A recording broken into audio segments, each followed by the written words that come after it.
മലയാള സിനിമയിൽ പുരോഗമന ചിന്തകൾക്ക് വിത്തിട്ട നീലക്കുയിൽ പുറത്തിറങ്ങിയിട്ട് 7 പതിറ്റാണ്ട്.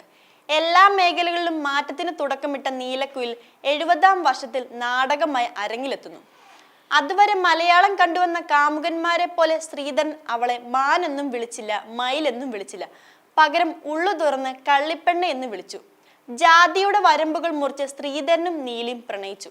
ഉറൂബിന്റെ രചനയിൽ പി ഭാസ്കരനും രാമു കാര്യാട്ടും ചേർന്ന് സംവിധാനം ചെയ്ത് 1954 പുറത്തിറങ്ങിയ നീലക്കുയിൽ മികച്ച ചിത്രത്തിനുള്ള ദേശീയ അവാർഡ് നേടുന്ന ആദ്യ ദക്ഷിണേന്ത്യൻ സിനിമയായിരുന്നു.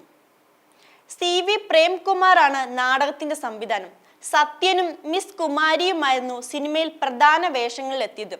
ശ്രീധരൻ നായരായി ഫോട്ടോ ജേർണലിസ്റ്റ് ദിതേഷ് ദാമോദറും നീലയായി നർത്തകി സിത്താര ബാലകൃഷ്ണനുമാണ് വേഷമിടുക.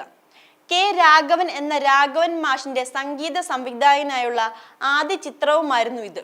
ജാനമ്മ ഡേവിഡ് എന്ന ഗായികയെ പ്രശസ്തിയിലെത്തിച്ച എല്ലാരും ചൊല്ലണ്, കുയിലിനെ തേടി തുടങ്ങിയ ഒരു കാലത്ത് കോളാമ്പികളിലൂടെയും റേഡിയോകളിലൂടെയും മലയാളക്കരയിൽ മുഴങ്ങിയ മലയാള മണമുള്ള പാട്ടുകളായിരുന്നു കായലരികത്ത് വലയെറിഞ്ഞപ്പോൾ, മാനെന്നും വിളിക്കില്ല, എങ്ങനെ നീ മറക്കും തുടങ്ങിയ ഗാനങ്ങളും അതേപടി നാടകത്തിലുണ്ടാകും. ഈ വീഡിയോ നിങ്ങൾക്ക് ഇഷ്ടമായാൽ ലൈക്ക് ചെയ്യുക. കൂടുതൽ വീഡിയോകൾക്കായി യോഗനാഥം ന്യൂസ് ചാനൽ സബ്സ്ക്രൈബ് ചെയ്യുക.